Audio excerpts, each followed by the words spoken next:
Aquesta nova seu queda oficialmente inaugurada. Pues sí, la verdad es que muy contentos porque necesitábamos este espacio.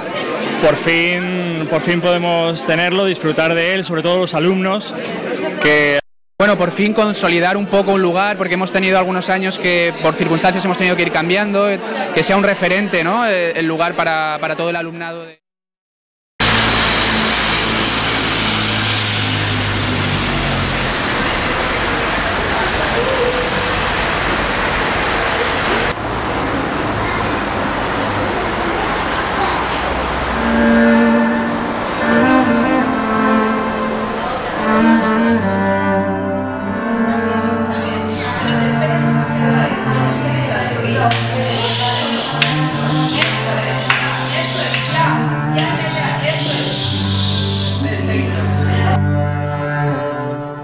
Habla usted de entrenamiento, como si lo que hiciesen en lugar de cocinar fuese gimnasia.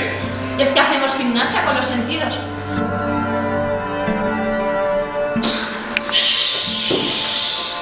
Ese es el ejercicio acabado, uno, otro. Vamos a irnos a la lucha, a la muerte y a la victoria. ¡Sí! Tiene más gente. Pero el centro al que vamos ahora va a ser el centro de la escuela de teatro. No, son aulas. Bueno, seguiremos trabajando. ¡Te van a dejar morir! ¡Pobre infeliz! Mira, nosotros estamos haciendo el último coro. ¡Oh, desgraciado, te ves solo y abandonado! Mientras tanto estás actuando, ahí no estás viendo. De ahí, aspirando. ¿Qué es más elevado para el espíritu? ¿Sufrir los golpes y dardos de la insultante fortuna? Antes o después, los dioses os castigarán. Empieza a sentir y siente la vida como una guerra.